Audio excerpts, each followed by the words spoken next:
Unacademy. Let's crack it. Good evening everybody. मैं रमेश सिंह आपका Unacademy में स्वागत करता हूं। मैं आपसे जुड़ रहा हूं अनअकैडमी के मुखर्जी नगर स्थित हिंदी मीडियम ऑफलाइन सेंटर से। जैसा कि आप देख पा रहे हैं, हमारा जीएस फाउंडेशन का आगामी बैच 28 अगस्त से प्रारंभ होने जा रहा है, जिसके कोर्स हाइलाइट्स आपके सामने लिखे हुए हैं। और ये हमारे टीम मेंबर हैं, ठीक है। रजनीश राज सर, ये मैं हुआ, एस संजीव सर हुए, दीपक सर हुए, अजय सर हुए, इधर मधुकर कोटवे सर हैं, अतुल लोहिया सर हैं, और ये हमारे हिमांशु जी हैं। ये अलग अलग विषयों के एक्सपर्ट हैं और नामी गिरामी लोग हैं। न सिर्फ नामी गिरामी बल्कि इनके पास अच्छे खासे अनुभव भी हैं, ठीक है। उसी में मैं भी एक हूँ, रमेश सिंह। तो आप इस कोर्स को ज्वाइन कर सकते हैं। 28 अगस्त से ये कोर्स स्टार्ट होने जा रहा है, ठीक है। इसी प्रकार 31 अगस्त से 4 वैकल्पिक विषयों की कक्षाएं भी प्रारंभ हो रही हैं। इसमें आप देख सकते हैं कि हमारे experts Rajneesh Raj sir history, Atul Lohia sir लोक प्रशासन, संजीव श्रीवास्तव सर भूगोल और दीपक सर राजनीति विज्ञान। ये चारों 4 ऑप्शनल की कक्षा शुरू कर रहे हैं 31 अगस्त से। वैकल्पिक विषयों पे छूट भी है स्वतंत्रता दिवस के उपलक्ष्य में, जो 40% ऑफ है और ओनली फॉर फर्स्ट 20 लर्नर्स। तो जल्दी करिए और इस मौके का फ़ायदा उठाइए। Enrol now. तो कॉन्टैक्ट नंबर दिए हुए हैं, आप कॉन्टैक्ट करके भी विशेष जानकारी प्राप्त कर सकते हैं। अब आते हैं आज के सेशन पे। जैसा कि हमने बताया था आपको कि थर्सडे को 7 बजे आपको एक नया लेसन मिल जाएगा। पुनः हम आपके सामने हाजिर हैं और आपके तरफ से बार बार सवाल आने के बाद मैं फिर रिपीट कर रहा हूँ। वैसे अपने लेसन 1 लेसन 2 में हमने अपने पुस्तक के साथ आपको स्पष्ट कर दिया था कि हाँ भाई, हम वही रमेश सिंह हैं। क्योंकि रमेश सिंह एक बड़ा कॉमन नेम है, कई हो सकते हैं, लाखों हजारों भारत दुनिया में होंगे। तो मैं वही रमेश सिंह हूँ जिसने इस किताब को लिखा है, ठीक है। ये इंग्लिश, हिंदी, मराठी तीनों मीडियम में अवेलेबल है।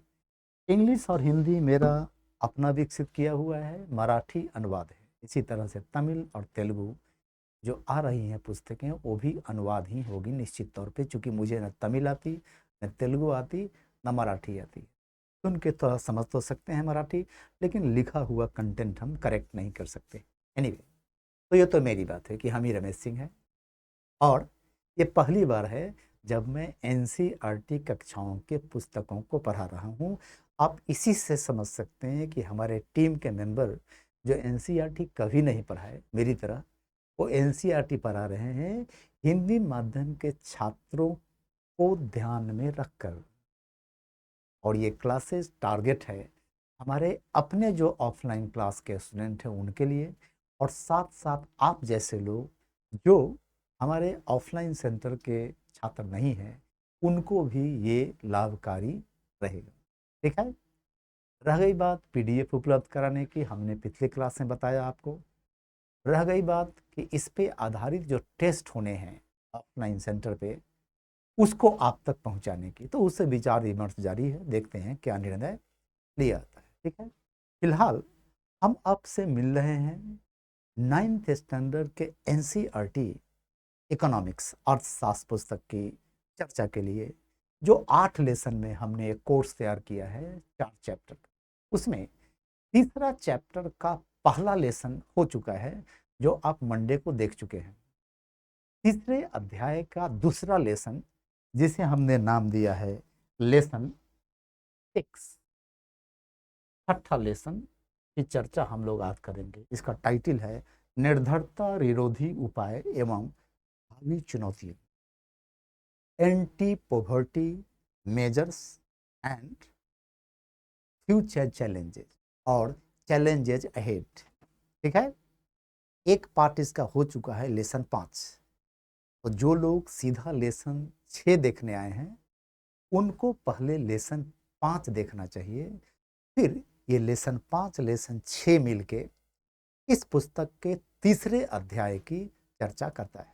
ठीक है, जिसे हमने क्लियरली हाईलाइट कर दिया। ये पुस्तक का कवर पेज है आपकी पहचान के लिए। हमने कवर तो हिंदी वाले किताब का दे दिया है, लेकिन ध्यान रखें कि मैं मेनली डिपेंड कर रहा हूँ, रेफर कर रहा हूँ इसका इंग्लिश मीडियम बुक, जिसका कई कारण है। न सिर्फ त्रुटियां हैं हिंदी में, बल्कि फैक्ट भी अलग अलग हैं, कंटेंट ही अलग अलग है, पैराग्राफ के पैराग्राफ। मैंने इंग्लिश वाले कुछ और पढ़ते हैं, हिंदी वाले कुछ और पढ़ते हैं। ऐसा क्यों हुआ होगा? ऐसा हुआ होगा अपडेशन में, नए संस्करण आए। नए संस्करण में किसी चैप्टर का कुछ चीज़ बदला गया, कुछ छूट गया, नहीं बदला पाया, चाहे कारण जो हो। इस कारण से ऐसी गड़बड़ियाँ होती हैं। क्योंकि मैं अपने पुस्तक का हर साल नया संस्करण लाता हूँ, तो ये मिस्टेक क्यों होता है, कैसे होता है, हम अच्छी तरह से जानते हैं। वही कैसा कुछ यहाँ भी हुआ होगा। ठीक है, इंग्लिश वाला थोड़ा ज़्यादा अपडेटेड है, हिंदी वाला थोड़ा कम अपडेटेड है। वो डाटा देगा 2018 का, ये डाटा देगा 2014 का, 16 का। अब ये सब समस्या भी है भैया हिंदी माध्यम के छात्रों के कम मात्रा में सफल होने या किसी एग्जाम में। समझ में आ रहा है? Anyway, that's a different issue. वहाँ नहीं जाते हैं, लौट के आते हैं अपने सब्जेक्ट मैटर पे कि जरा देखें। तो आपको हमने स्पष्ट बता दिया था लेसन 5 में कि कक्षा 9 के अध्याय निर्धनता एक चुनौती, ये टाइटल है, कि चर्चा 2 लेसन्स में की गई है। जहाँ पहले लेसन 5 में हम निर्धनता रेखा एवं अनुमान की चर्चा कर चुके हैं, क्योंकि लेसन 5 आपको मिल चुका है, आप देख चुके होंगे। नहीं देखे हैं तो पहले देखें वो, फिर देखें लेसन 6।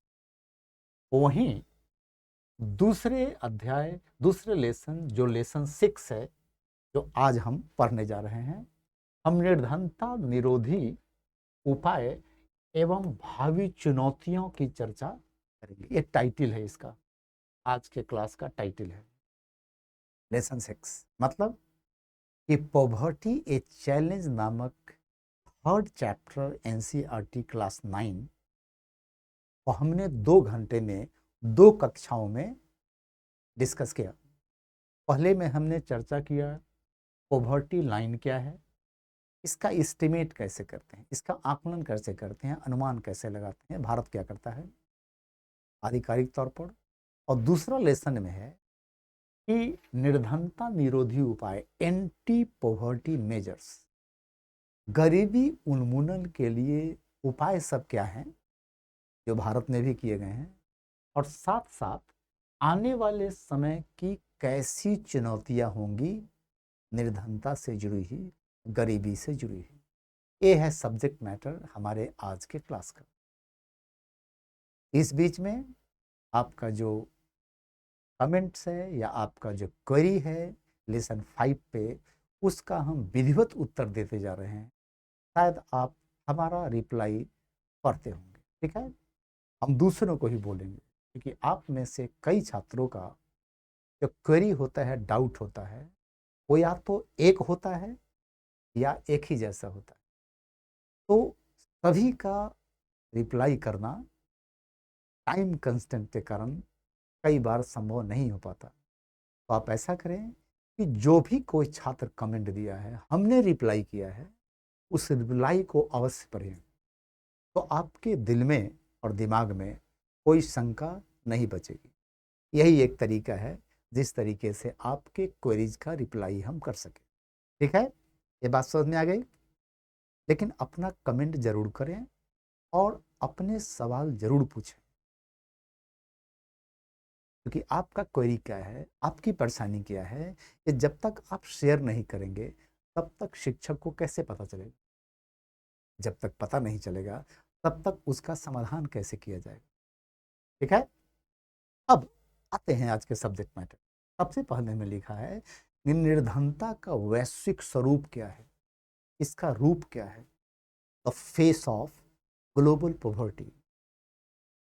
ग्लोबल पॉवर्टी जो है, वैश्विक निर्धनता जो है, इसका रूप क्या है?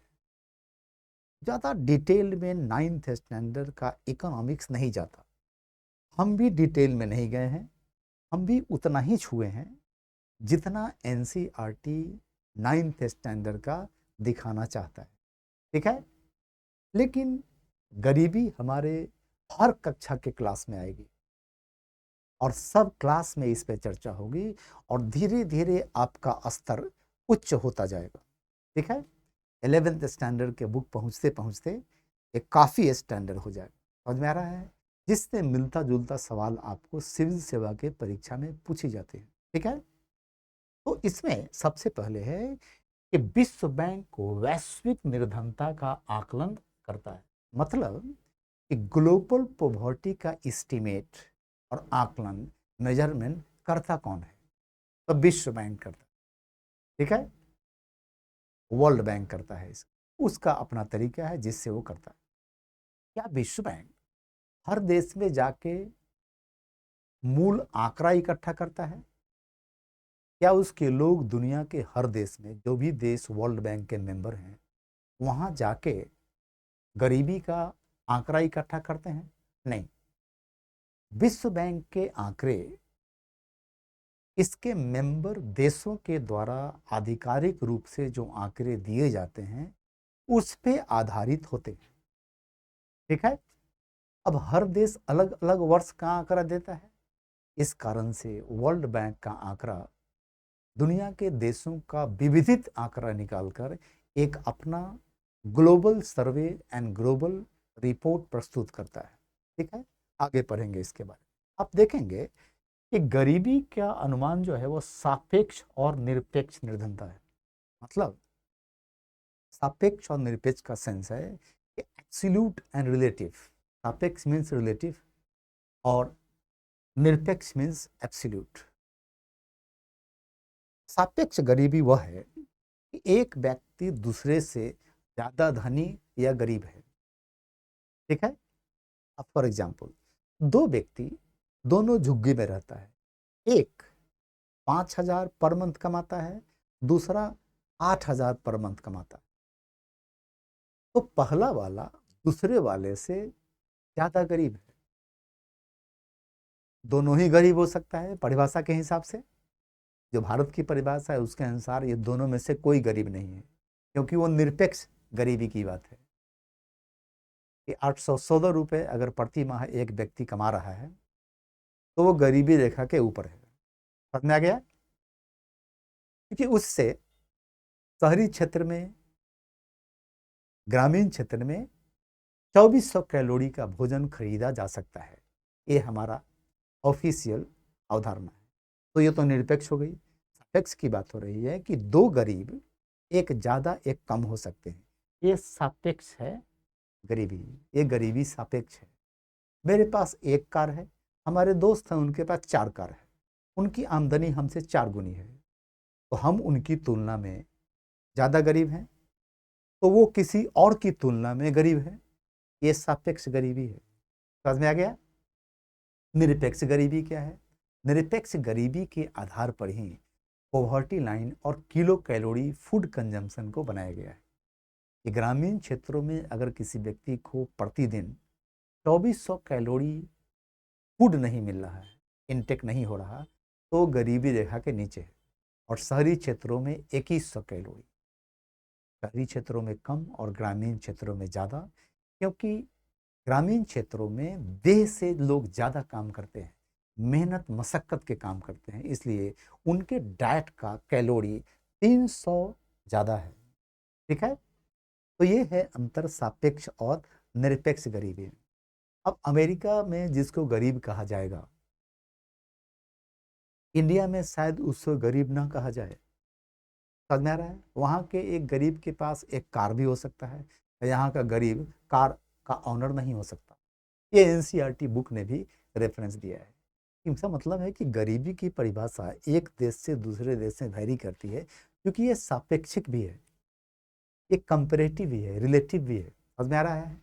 और ये निरपेक्ष भी है। अब वर्ल्ड बैंक अगर कहता है कि $1.90 पर डे जिसकी आमदनी नहीं है वो गरीबी रेखा के नीचे है, ये एब्सोल्यूट पॉवर्टी है। निरपेक्ष गरीबी है। ठीक है, आने वाले कक्षाओं के चर्चा में हम इस पे ज़्यादा अच्छी तरह, ज़्यादा गहन चर्चा करेंगे। आप एक देखेंगे कि विश्व में नॉर्थ एंड साउथ का एक डिवाइड है। ये ज्योग्राफिकल क्लासिफिकेशन, इक्वेटर के नॉर्थ और इक्वेटर के साउथ, इसे हम नॉर्थ एंड साउथ कहते हैं। आप देखेंगे कि नॉर्थ के जो देश हैं वो साउथ के देशों के अपेक्षाकृत ज़्यादा धनवान हैं। सारे अरबपति ज़्यादातर वहीं बैठे हैं, बड़ी बड़ी कंपनियों के मालिक वहीं बैठे हैं, जीवन स्तर वहाँ के लोगों का ज़्यादा अच्छा है, हैप्पीनेस इंडेक्स में भी उनकी अच्छी स्थिति है, कुछ अपवादों को छोड़कर, न्यूजीलैंड, ऑस्ट्रेलिया, सिंगापुर इत्यादि को छोड़कर। उनके ही जीडीपी भी ज़्यादा है। इसका मतलब है कि गरीबी की बात जब आती है तो हम पृथ्वी को नॉर्थ साउथ में जो बांटते हैं, ये नॉर्थ साउथ का बंटवारा क्या है? इस पे बहुत सारे पुस्तक लिखे गए हैं कि नॉर्थ के लोग आखिर रिचर देन साउथ क्यों हैं। नॉर्थ के देश, उत्तरी देश दक्षिणी देशों की तुलना में ज़्यादा सुखी संपन्न क्यों हैं, इत्यादि इत्यादि। इसका भौगोलिक कारण, ऐतिहासिक कारण, आर्थिक कारण, टेक्नोलॉजिकल कारण, मल्टीपल रीजंस दिया गया है, जिस डीप स्टडी में 9th स्टैंडर्ड की पुस्तक नहीं जाती। ऐसा कहें कि नॉर्थ एंड साउथ की बात जो है ये आपको हम एक लाइन डाल दिए हैं ताकि इस डिस्कशन को थोड़ा सा रिलेवेंट टू यूपीएससी बनाया सके। एनसीईआरटी पुस्तक में ये नहीं दिखाई देगा। अमेरिका का नाम आता है, चीन का नाम आता है, रसिया का नाम आता है, लेकिन नॉर्थ साउथ डिवाइड की बात नहीं आती। उसी तरह से पृथ्वी पे सबसे गरीब लोग सर्वाधिक मात्रा में कहाँ रहते होंगे, तो वो है सब सहारा अफ्रीका। इसकी स्थिति सबसे खराब है। 40% के आसपास गरीबी होना वहाँ के लिए कॉमन बात है। सब सहारा अफ्रीका, अनुमान है कि आपके पास ज्योग्राफिकल सेंस है, इस सब सहारा अफ्रीका कौन है। ठीक है, अब बात ये आ रही है कि ये गरीबी का एक जनरल परसेप्शन आप बना सकते हैं वैश्विक स्तर पे, और वैश्विक गरीबी का आकलन, उसका अनुमान, उसके डेटा, उसके आंकड़े किसकी जिम्मेवारी है उपलब्ध कराने का, तो विश्व बैंक की। और विश्व बैंक इसके लिए अपना सर्वेक्षण, अपना आंकड़ा इकट्ठा करने का कोई मैकेनिज्म इस्तेमाल नहीं करता। वो निर्भर करता है संबंधित देशों के आधिकारिक आंकड़ों पर। ठीक है, ये ध्यान रहे। तो ऐसा हो सकता है कि किसी वर्ल्ड बैंक के रिपोर्ट में, 2016 की रिपोर्ट में इंडिया का आंकड़ा 11-12 का लिया गया और चीन का 20-21 का लिया गया। समझ में आ रहा है? साउथ कोरिया का 16-17 का लिया गया। ऐसा विभेद देखने में मिल सकता है कि आपका आंकड़ा 11-12 का सरकार शेयर करती है विधिवत तरीके से। ठीक है, लेकिन टेम्पररी और क्विक एंड रिवाइज एस्टिमेट्स समय समय पे आते रहते हैं, जिसके आधार पे सरकारें क्लेम करती हैं भारत में कि इतने लोग आज गरीब हैं, इतने लोग गरीबी से बाहर आ गए इतने वर्षों में, 1 वर्षों में, 5 वर्षों में, ये आंकड़ा आता रहता है। ये कोई आश्चर्य की बात नहीं है। ऐसे आंकड़े दुनिया के दूसरे देशों में भी वहाँ की सरकारें रिलीज करती रहती हैं। ठीक है, ये क्लियर है? आगे बढ़ते हुए देखते हैं कि वैश्विक निर्धरता का परिदृश्य क्या है आज, the scenario of global poverty. आज की स्थिति गरीबी की दुनिया में है क्या, इसको हमने सीधा आधारित कर दिया है एनसीईआरटी के 9th स्टैंडर्ड के बुक पे। हमने अपने तरफ से एक आंकड़ा मात्र दिया है आपको बेहतर ढंग से समझाने के लिए। बाद बाकी आंकड़े NCERT English medium 9th standard के इकोनॉमिक्स बुक से उपलब्ध कराए गए हैं। विश्व बैंक के अनुसार प्रतिदिन 1.90 से कम की आय पर जीवन निर्वाह करने वालों को निर्धन माना जाता है। World bank considers those people as poor और living below poverty line who earn less than 1.90 American dollar. ये आपको हम पिछले कक्षा में ही बता चुके हैं, आज भी हम थोड़ी देर पहले बताए, पुनः हम बताए। अब इसके अनुसार वैश्विक निर्धनता कुछ निम्न प्रकार है। आज के डेट में वैश्विक निर्धनता का रिलेटिव आंकड़ा दिया गया 1990 के 36% से घटकर 15 में यह 10% रह गई। इसका मतलब है कि 1990 से 2015 मतलब कि क्वार्टर सेंचुरी में 25 वर्षों में विश्व की निर्धनता में कितनी प्रतिशत कमी आई है? तो 26% कमी आई है, अलग अलग निर्धनता निरोधी उपायों के कारण। ठीक है, अब कुछ देश की बात है। चीन में निर्धनता 2015 में 0.7% थी, जो 1981 में 88.3% और 2008 में 14.7% थी। ये देखिए जरा, विश्व इतिहास का एक मेजर अचीवमेंट। इतना तेज गति से कोई देश अपने यहाँ गरीबी की मात्रा कैसे कम कर सकता है। ये एक हिस्टोरिक एग्जाम्पल है कि चीन में जहाँ पॉवर्टी 1981 में 88% के ऊपर था, वहाँ 2015 के आंकड़े के हिसाब से गरीबी 1% से भी कम हो गया। ये biggest achievement of any country in world history in area of poverty alleviation है। गरीबी उन्मूलन की दिशा में विश्व इतिहास में प्राप्त किया जाने वाला ये सबसे बड़ा अचीवमेंट है आज के डेट में। ठीक है, ये हुआ कैसे होगा? एक लाइन छोटा सा हम हिंट कर दिए आपको, इसका कारण क्या था। कारण रहा तेज आर्थिक वृद्धि, ग्रोथ रेट, और ह्यूमन रिसोर्स में किया गया उच्च निवेश। चीन ने इस अवधि में जो ग्रोथ रेट तेज गति से प्राप्त किया, high growth rate 10%, 9%, 10.5% growth rate रहा उनका जीडीपी का। उससे आमदनी बढ़ी। उस आमदनी को इन्होंने मानव संसाधन के उत्थान में लगा दिया, शिक्षा में, स्वास्थ्य में, ड्रिंकिंग वाटर में, सैनिटेशन में, इन समय पे लगा दिया। इसका परिणाम यह हुआ कि बड़ी तेज गति से चीन में गरीबों की संख्या घटी और आज के डेट में 0.7% गरीबी कुछ नहीं है। आप कंपेयर कर लीजिए अपनी गरीबी से, जो 22% के आसपास अभी है। समझ में आ रहा है? ये एक बेसिकली इंस्पिरेशनल एग्जाम्पल है, ये एक प्रेरणादायक उदाहरण है। दक्षिण एशिया, जिसमें एनसीईआरटी डाला है भारत, पाकिस्तान, श्रीलंका, नेपाल, बांग्लादेश और भूटान को।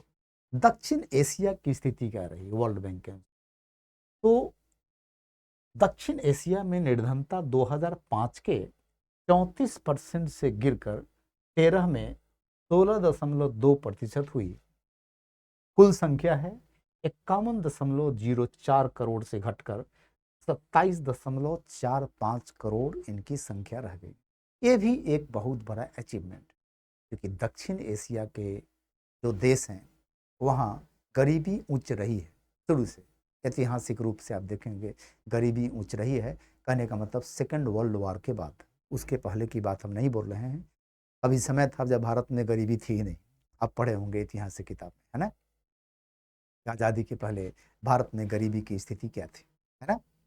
तो अब जरा देखें हम कि दक्षिण एशिया के इन 6 देशों में गरीबी लगभग हाफ से भी कम रह गई है, और नेचुरली गरीब लोगों की संख्या भी तेज गति से घटी होगी। आज इनकी संख्या 27 करोड़ के ऊपर लगभग है, और ये आंकड़ा है 2013 का वर्ल्ड बैंक। ठीक है, इसी तरह से सब सहारा अफ्रीका में आज निर्धन लोगों की मात्रा 41% है 2015 में, जो 2005 में 51% थी। अगर आप कंपेयर करें दक्षिण एशिया को, चीन को एंड ग्लोबल पॉवर्टी को, तो गरीबी उन्मूलन में सब सहारा में जो हमें सफलता हासिल हुई है वो उतना अच्छा नहीं है, उतनी अच्छी सफलता नहीं दिखती है ना। सफलता स्त्रीलिंग है, ठीक है, तो गलत हो गया, नहीं दिखता, नहीं दिखती। हमारी सफलता सब सहारा अफ्रीका में अपेक्षाकृत चीन, दक्षिण एशिया और विश्व के कम है। ठीक है, आप देख रहे हैं, क्योंकि यहाँ लगभग हाफ घटता है, 10% मात्र घटना है, यहाँ हाफ से भी ज़्यादा घटता है, यहाँ हाफ से डबल घटता है। ठीक है, 1/3 हो जाता है लगभग घट के, है ना। लेकिन सब सहारा अफ्रीका में गरीबी अभी कायम है। इसकी तुलना में अगर लैटिन अमेरिका में निर्धनता की बात करें according to the data of World Bank, तो आप क्या पाते हैं कि आज के डेट में वहाँ गरीबी का स्तर मात्र 4% है, बेटर दैन इंडिया। वैसे लैटिन अमेरिका कोई देश नहीं है, इसमें कई देशों के समूह को लैटिन अमेरिका में डाला गया है। तो वहाँ की गरीबी का स्तर आज के डेट में क्या है, तो 4% के आसपास है, और जो 2005 में 10% था, ये आंकड़ा 2015 का है। ठीक है, मतलब कि एक दशक में वहाँ गरीबी 6% घटी है। अब जरा रूस की बात देखें। एनसीईआरटी बुक कहता है आपको कि रूस जहाँ आधिकारिक रूप से कोई निर्धनता नहीं थी, ये किस रूस की बात बोल रहे हैं, ये बेसिकली पूर्व सोवियत संघ की बात बोल रहे हैं, एक्स यूएसएसआर की बात बोल रहे हैं, लेकिन एनसीईआरटी इसको स्पष्ट नहीं करता है। रसा जहां पे officially there was no poverty, वहां 2021 में अगर इसका ऑफिशियल आंकड़ा देखें तो वहां आज गरीबी 12.1% है। ये आंकड़ा एनसीईआरटी का नहीं है, ये आंकड़ा मेरा है, जो सर्च करके ऑफिशियल वेबसाइट से उठाया गया। 2021 के अंतिम क्वार्टर में रशियन गवर्नमेंट ने कहा था कि poverty in Russia has increased and presently it is as 12.1%।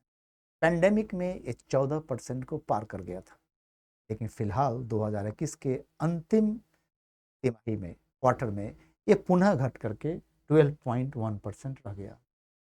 संयुक्त राष्ट्र संघ के सतत विकास लक्ष्यों, सस्टेनेबल डेवलपमेंट गोल्स के अनुसार 2030 तक विश्व से गरीबी को समाप्त करने का लक्ष्य है। आप जानते होंगे उसके कितने गोल हैं, एसडीजीज, हमने भी अपने पुस्तक में चर्चा की है इसकी, लेकिन वो मिलेगा आपको हमारे पुस्तक के सतत विकास वाले चैप्टर, जलवायु एंड सस्टेनेबल डेवलपमेंट के चैप्टर में मिलेगा कि ये लक्ष्य जो है 17 वो कौन है, कौन है। तो गरीबी उन्मूलन पृथ्वी से कर देना है 2030 तक, ये यूनाइटेड नेशंस ऑर्गेनाइजेशन का एक लक्ष्य है। ये क्लियर है यहाँ तक? यहाँ पे सिर्फ आंकड़े की बात है। 9th स्टैंडर्ड के बच्चे को एक सेंस देने के लिए कि गरीबी की स्थिति आज वैश्विक स्तर पे कैसी है, गरीबी किस एरिया में घटी है, किस एरिया में घटी है तो कितनी घटी है, और तुलनात्मक दृष्टिकोण से विश्व का कौन सा क्षेत्र, कौन सा रीजन, कौन सा कंटिनेंट, कौन सा एक भौगोलिक और ऐसा कहें आर्थिक राजनीतिक घटक ज़्यादा गरीब है या कम गरीब है। ठीक है, अब इसमें आप देखेंगे नॉर्थ अमेरिका का आंकड़ा नहीं है, क्योंकि वो गरीबी आदि से बहुत पहले ऊपर हो चुके हैं। अगर लोग गरीब हैं भी, जैसे फॉर एग्जांपल आपके दिमाग में बात आती होगी, United Nations states of America में गरीबी की क्या स्थिति है, आप सोचते होंगे ना कि क्या वहाँ भी लोग गरीब हैं? ठीक है, वहाँ भी गरीब हैं, लेकिन उन गरीबों की माली हालत हमारे या दूसरे अन्य देशों से बेहतर है। हमारे यहाँ गरीबों की स्थिति पिछले कुछ वर्षों में तेज गति से सुधरी है, क्योंकि उनको राशन आदि जो सरकारों की तरफ से मिलता है उसकी बहुत बेहतर उपलब्धि कराई जा रही है, due to JAM number trinity. Ration card के कंप्यूटराइजेशन से, डिजिटलाइजेशन से आज के डेट में जो खाद्य सामग्रियां देश की सरकारें, मूलतः केंद्र सरकार उपलब्ध कराती है, आप एक जानते होंगे स्कीम था जो कोरोना में लॉन्च किया गया था, प्रधानमंत्री गरीब कल्याण योजना, जो अब समाप्त कर दिया गया है, लेकिन 2023 तक देश के 80 करोड़ से ज़्यादा व्यक्तियों को आहार फ्री मिलेगा, जिसके अंदर गेहूं और चावल दोनों शामिल है। तो अब इसकी सुपुर्दगी, जिसे डिलीवरी कहते हैं, वो बेहतर हुआ है। अमेरिका में भी डिलीवरी काफ़ी बेहतर है, वहाँ भी फूड सब्सिडी दी जाती है जैसे भारत में दिया जाता है। ठीक है, और वहाँ भी लाखों लाख करोड़ रुपए खर्च होते हैं। अगर तत्काल आंकड़े को उठाया जाए तो 2023 का लेटेस्ट आंकड़ा बताता है कि अमेरिका में तत्काल तकरीबन 41 मिलियन लोग हैं, माने 4 करोड़ 10 लाख लोग हैं, जिनको वहाँ की सरकार फूड कूपन देती है। फूड कूपन क्या होता है कि हर कूपन का $1 में वैल्यू होता है। आप राशन का सामान खरीदे, $500 का हुआ, उसमें $100 का कूपन दे दिए तो आपको $400 ही देना है। ठीक है, फूड कूपन वहाँ दिया जाता है। हमारे जैसा ही फूड सब्सिडी वहाँ भी है। समझ में आ रहा है? मतलब कि गरीबी अमेरिका में भी है, लेकिन वो इतना कम है, या जो लोग गरीब हैं उनको सरकार की सुविधाएं इतना बेहतर ढंग से मिलती हैं कि वो गरीब नहीं रह जाते, और हमारे देश जैसे लोग जो गरीब हैं उन जैसी कमजोरी और व्यथा उनकी नहीं होती।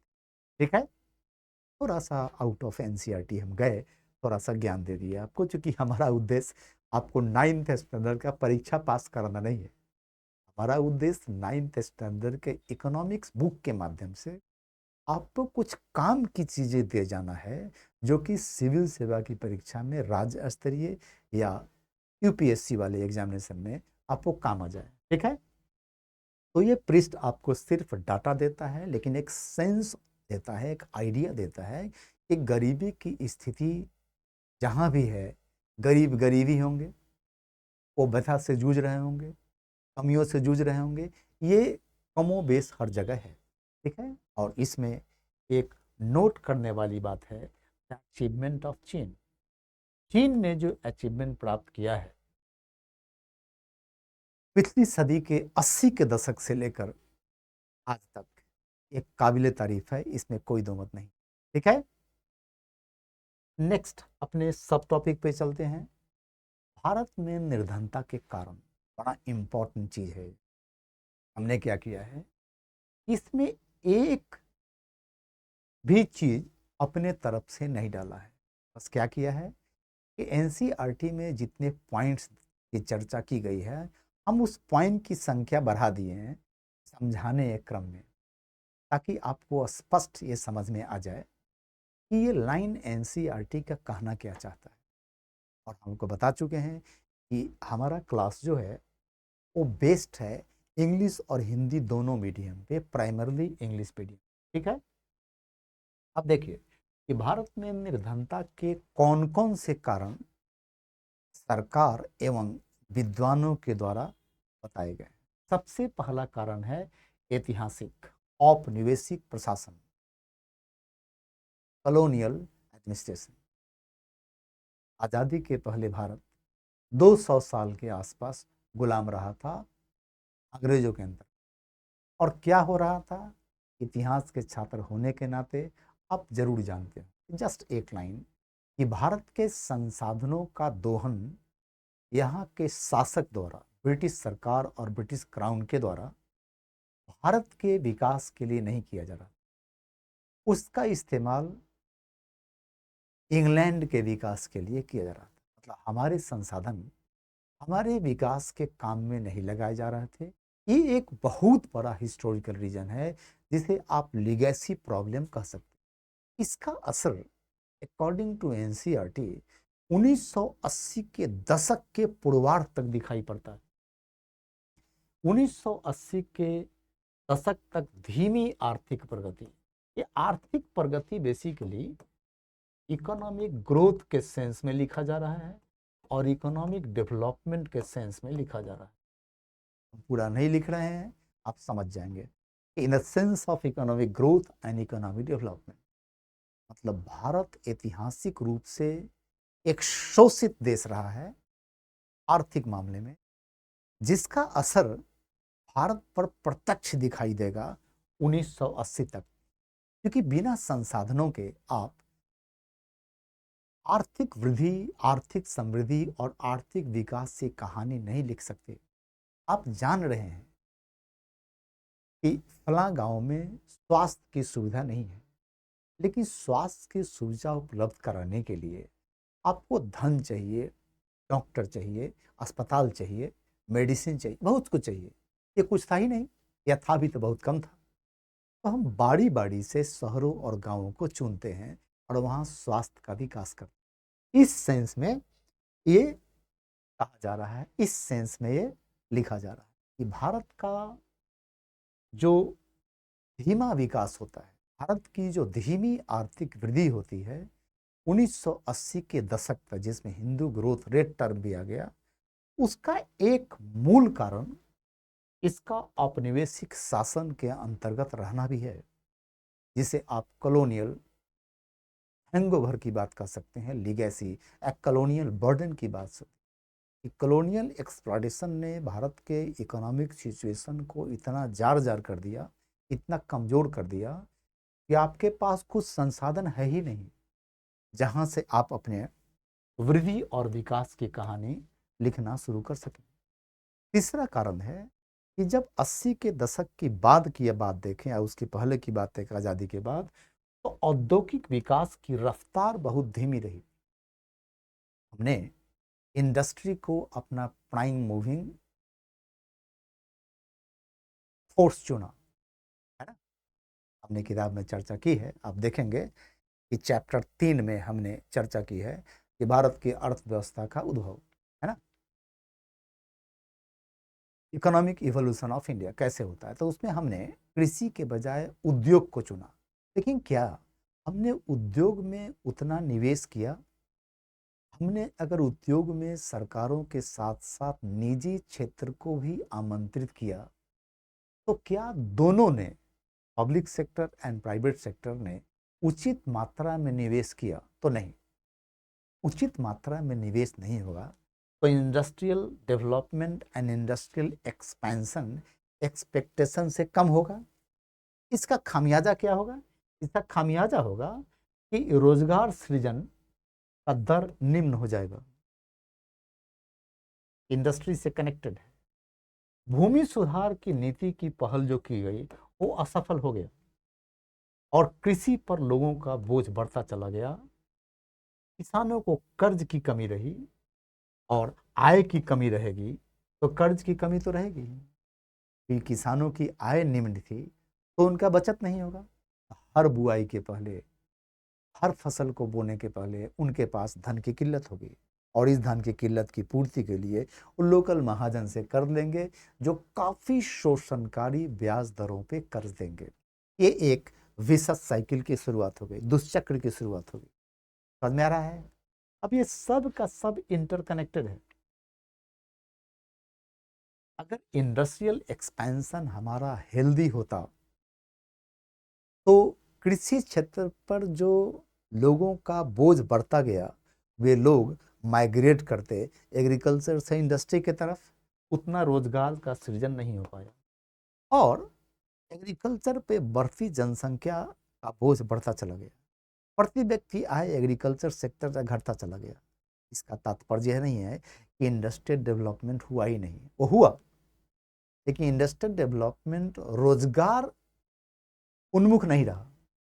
Heavy industries, heavy engineering, private sector आए तो वो मशीन पे ज़्यादा निर्भर रहे, ह्यूमन लेबर को कम यूज किए, ईटीसी ईटीसी ईटीसी। आज तो कंप्यूटराइजेशन एंड रोबो का जमाना आ रहा है, आर्टिफिशियल इंटेलिजेंस की बात हो रही है, ठीक है।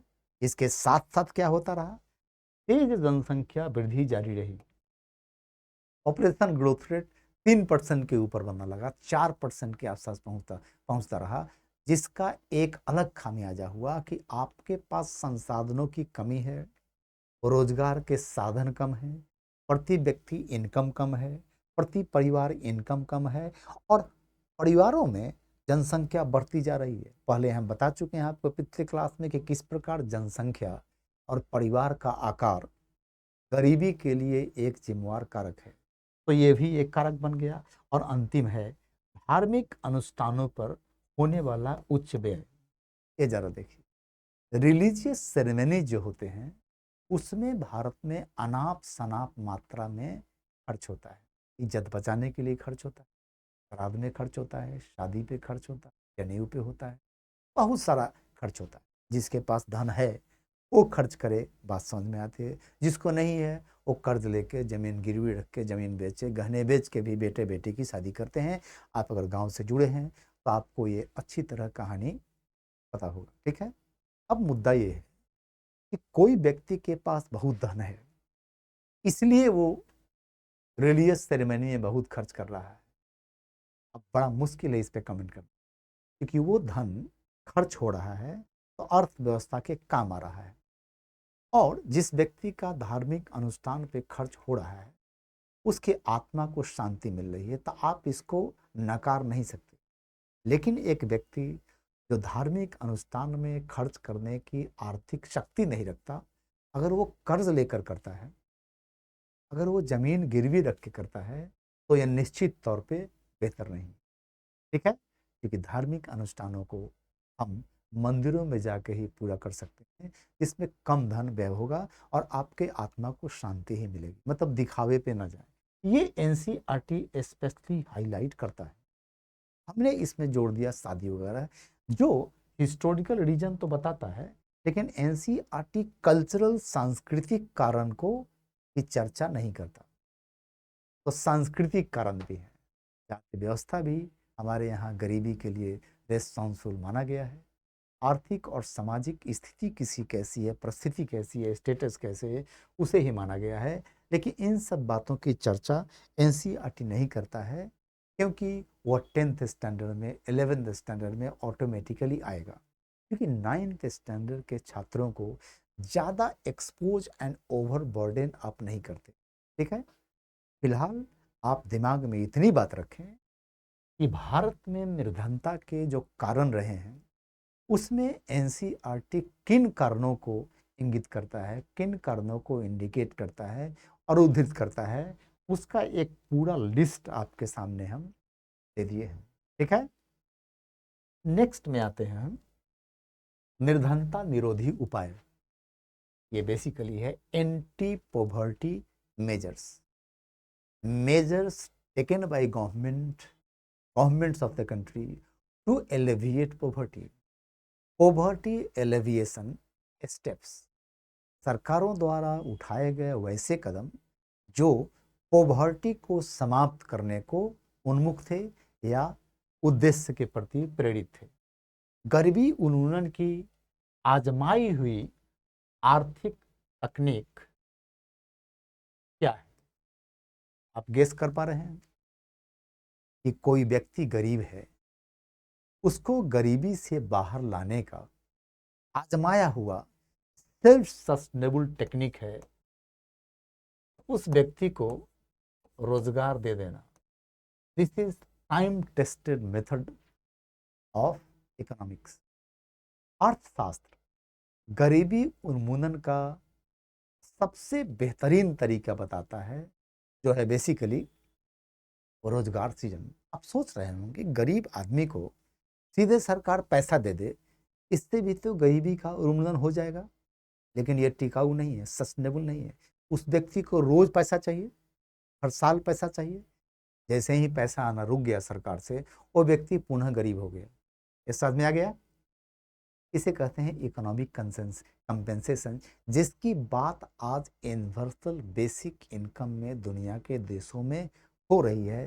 हमारे यहाँ भी हुई थी, इकोनॉमिक सर्वे ने किया था, और एक universal basic income scheme type का भारत में स्कीम लॉन्च भी हो गया है। हम आज चर्चा नहीं करेंगे, आने वाले समय में करेंगे। फिलहाल देखें कि अर्थशास्त्र ने एक तरीका बताया है कि गरीबी उन्मूलन करने का बेस्ट तरीका है कि गरीब व्यक्ति को रोजगार में शामिल कर लिया जाए। इस दिशा में दुनिया की सरकारें भारत सहित दोहरी नीति पर अमल करती हैं। Dual policy step. पहली पॉलिसी स्टेप है जो मजदूरी आधारित रोजगार देने का काम करता है, जिसे हम वेज एम्प्लॉयमेंट कहते हैं, और दूसरा है जिसे हम स्वरोजगार कहते हैं, सेल्फ एम्प्लॉयमेंट। इसके अंतर्गत क्या होता है? इसके अंतर्गत हम नौकरी पब्लिक या प्राइवेट सेक्टर में देने की कोशिश करते हैं। ठीक है, और नौकरी का सेंस है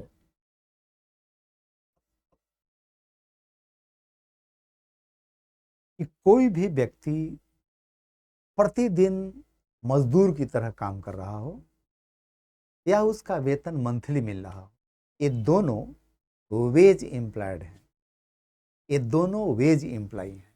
वैसे लोग जो नौकरीशुदा हैं उसे हम क्या कहते हैं? वेज एम्प्लॉय, उन्हें हम वेज एम्प्लॉय कहते हैं। और वैसे लोग जो अपने ही व्यवसाय में, अपने धंधे में संलग्न है, उसे हम लोग सेल्फ एम्प्लॉयड बोलते हैं, सेल्फ एम्प्लॉय बोलते हैं। फॉर एग्जाम्पल, किसी व्यक्ति का किराना का दुकान है, वहाँ वह खुद काम करता है, दुकान का मालिक है, वो भी प्रतिदिन कुछ धन कमा रहा होगा, उसको सैलरी कोई नहीं देता, क्योंकि वह अपने ही रोजगार में संलग्न है। बल्कि ऐसा व्यक्ति किसी दूसरे व्यक्ति को नौकरी दे सकता है। उसको नौकरी खोजना नहीं है, उसको नौकरी देना है। सबसे पहले वो अपने आप को रोजगार में लाता है, और अगर उसका कारोबार, अगर उसका व्यवसाय फैलता है, ज़्यादा लेबर फोर्स की ज़रूरत पड़ती है, तो व्यक्ति क्या करता है, फ्रॉम आउटसाइड एम्प्लॉय को शामिल करता है रोजगार में, और पुनः अपने व्यवसाय को बढ़ाता रहता है। चेन ऑफ बिजनेस खोल सकता है। अब क्या कोई पान का दुकानदार हो, क्या कोई पकौड़ा बेचने वाला हो, अगर उसका पकौड़ा मशहूर हो गया, तो एक से दूसरा, दूसरे से तीसरा पकौड़े का वेंडिंग शुरू कर सकता है। आज तो स्काई किचन का ज़माना है, क्लाउड किचन का ज़माना है, समझ में आ रहा है। घर बैठे बैठे खाना ऑर्डर करते हैं। अतः ये कौन लोग हैं जो ये काम कर रहे हैं? ये सारे के सारे सेल्फ एम्प्लॉयमेंट में इन्वॉल्व हैं, समझ में आ रहा है। हमारे देश में आप देखेंगे कि अगर इसकी चर्चा की जाए और इसकी चर्चा की जाए, तो जवाहर रोजगार योजना से लेके प्रधानमंत्री रोजगार योजना तक, Mahatma Gandhi national rural employment guarantee scheme से लेकर अन्य कार्यक्रम आते रहे हैं, जो रोजगार सृजन पे बल देते थे। वास्तव में थे क्या वो poverty alleviation schemes and programmes थे, योजना थे, ठीक है। और अगर इसकी बात देखी जाए, तो भारत का सबसे पहला था IRDP, ग्रामीण क्षेत्रों के लिए इंटीग्रेटेड रूरल डेवलपमेंट प्रोग्राम 1964 शायद, हाँ, जिसके अंतर्गत स्वरोजगार को प्रोत्साहित करने की कोशिश की गई थी। 1999-2000 में भारत सरकार ने, अटल बिहारी वाजपेयी प्रधानमंत्री थे, उन्होंने एक प्रोग्राम लॉन्च किया था, स्वर्ण जयंती ग्रामीण जन स्वरोजगार योजना। ये इसमें मर्ज कर दिया गया था। कहने का मतलब है कि भारत के ग्रामीण क्षेत्र से जुड़ी हुई भारत की पहली योजना, जो ग्रामीण क्षेत्रों में स्वरोजगार को प्रोत्साहित करना चाहती थी, वो था समेकित ग्रामीण विकास कार्यक्रम, ठीक है। आज स्वरोजगार को प्रोत्साहित करने के लिए सरकार देश में स्किल इंडिया मिशन चला रही है, जिसका फोकस है स्किल डेवलपमेंट।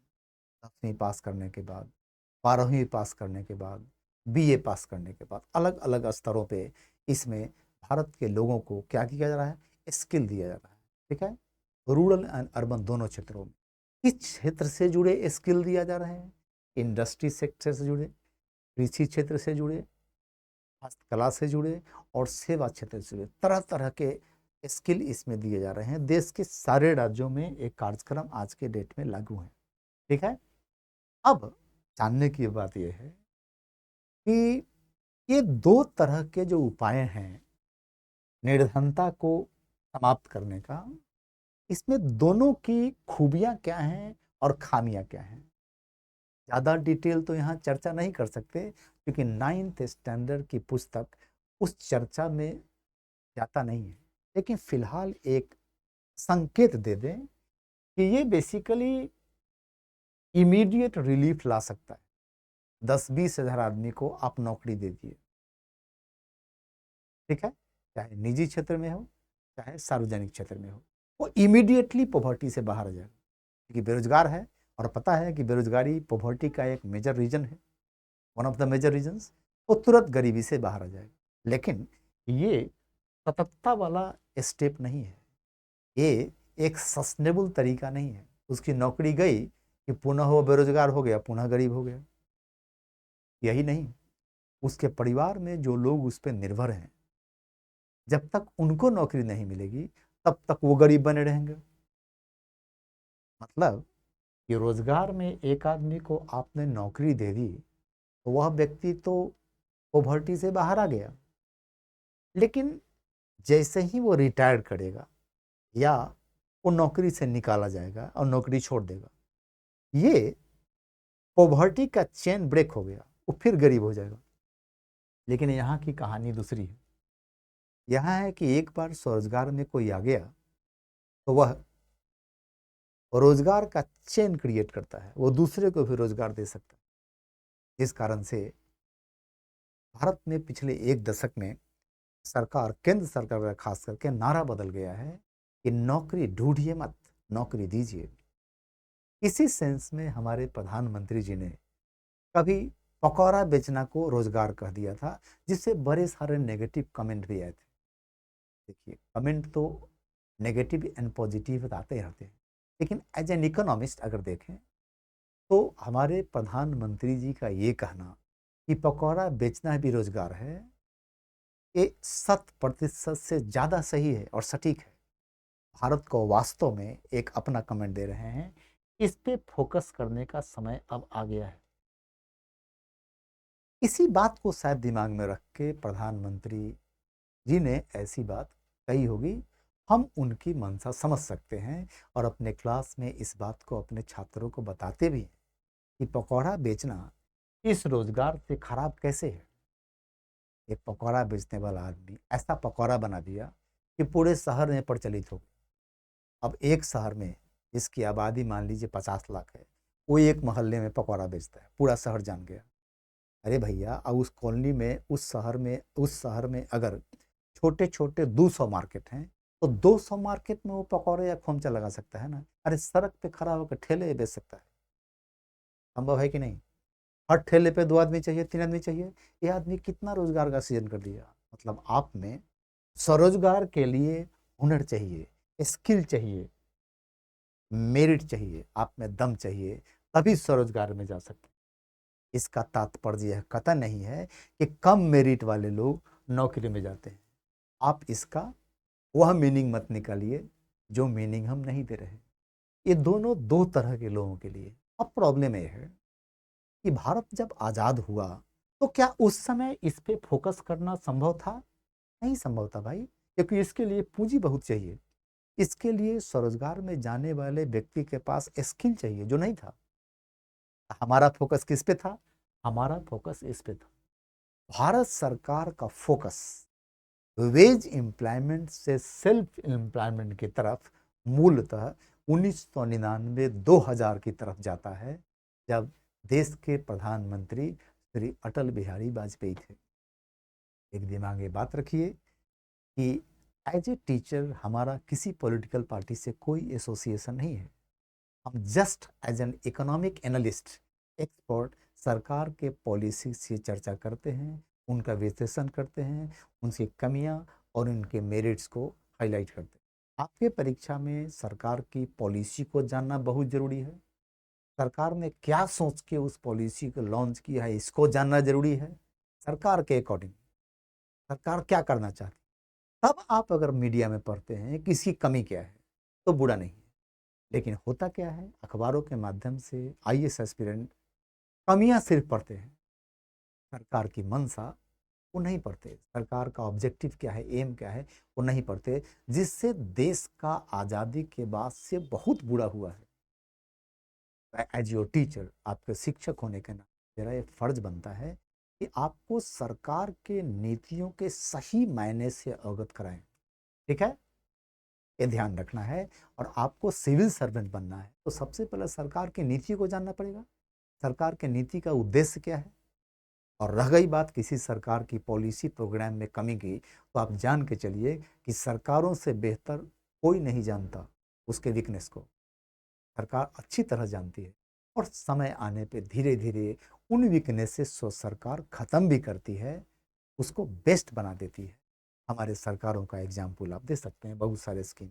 तो कुल मिला करके कि अलग अलग स्थितियों में दुनिया के देश या तो इस तरीके पे फोकस करते हैं या इस पे फोकस करते हैं। भारत ने शिफ्ट किया इससे इसको 2000 के शुरुआत में, सन 2000 में आप मान सकते हैं।